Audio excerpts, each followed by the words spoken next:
If we play our game now, we will see now that our character can just pass through this cube. This is happening because this cube doesn't have any physics, any physical properties enabled. And in MANU, in order for our character to interact with anything, these objects should have at least somehow a kind of physical properties. Okay, so how we are going to enable the physical properties for this now? As we did before with our character, we are going to the physics tab, okay, and you will see this is set to no. There are no physics enabled for this cube. So if we click to yes, by default you will see that this cube now is set to static, and our character can jump on it and interact with this object, and collision events now can be generated in the collision between the cube and the character. Now let's see the different types of rigid body in these physics. Okay, so we can set it to ghost, and ghost means that the character can pass through, but still this cube has some physics properties, and so we can take collision events from this cube. Okay, just the character doesn't stop the character from passing through. It's ideal for creating, for example, when we want to open a door, or when we want our character to pass through a checkpoint, and you know, this is useful in these situations. Let's go to kinematic. I will skip dynamic for a second. And kinematic is exactly the same like the static. So our character can jump on it and have collision events, but the only difference is that with kinematic we can include this to animation and can animate it. If this is set to static, we cannot animate this cube through an animation.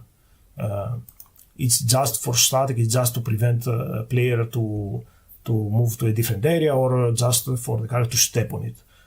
Kinematic means that we can animate this cube and we can do stuff through animations. So if you want to animate anything, this should be in kinematic. Now if we go to dynamic, you will see that this cube now has a mass and friction and bounciness, and if we play the game, we'll see that now the cube, the player can push the cube in all directions, and the cube can rotate. Now a very cool feature is that we can lock this movement of the cube however we like.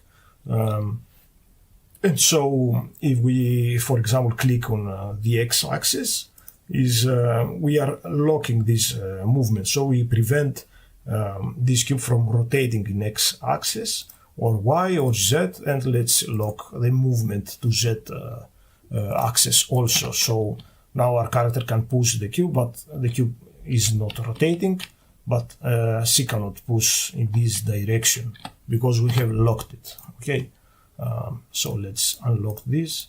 Now in advanced, if we can set custom gravity, and this will ignore the general gravity of the project. So this cube has its own gravity now, and if we set something like very low, we will see that now the cube it's very light, and let's see, maybe we can make him fly a little bit.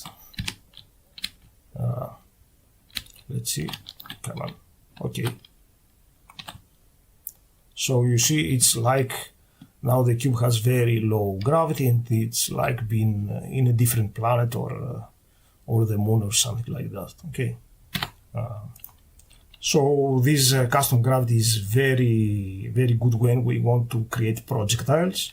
So if we set, for example, this to 0, now this cube doesn't have any gravity at all, and some settings here to play with, but the most important is that we can set this cube to have a linear velocity and in x-axis, for example. Okay, so if I type here 10, and start the game. Now you see that the cube just have a velocity at the start of the game.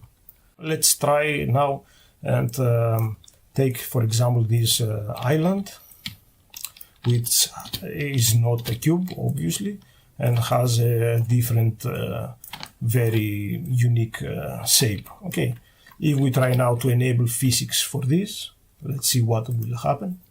Okay, enable physics, and like before, you see MANU is set by default this static, and MANU is trying to guess the best shape to cover the entire model, and but this is not good for us in this particular moment, okay, this particular example, because this is a very unique shape, of course.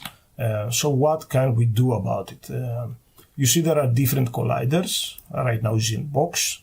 We can set it to sphere, or we can set it to a capsule, or anything from this that fits your shape better. And a very interesting and very useful, by my opinion, is this plane, which according to which axis you have this, it covers the entire map. So if you want to prevent player from going totally in one direction, you can prevent it like this, or very useful when you create for example, a death collider, and you want our character not be able to go under or over a specific height. So another one is the convex hull, and what this does is to create a more detailed shape of a collider, but is a little bit simplified. But it's a little bit more, it's a little bit better. So roughly is this shape, okay? An even better one is the triangle mesh, which is the most expensive also for memory, so you should use this very carefully, but it is the most detailed one. So if we try to play the game, for example, now, we will see that our character can jump on this island now, and you see the shape is almost pretty much accurate. Just to see this shape, this is another little tip. We can click on this icon and go to view and go to physics colliders, and now we just enable the physics colliders while we are in game, so you can see exactly the collider of this island. Okay, and this is the cubes.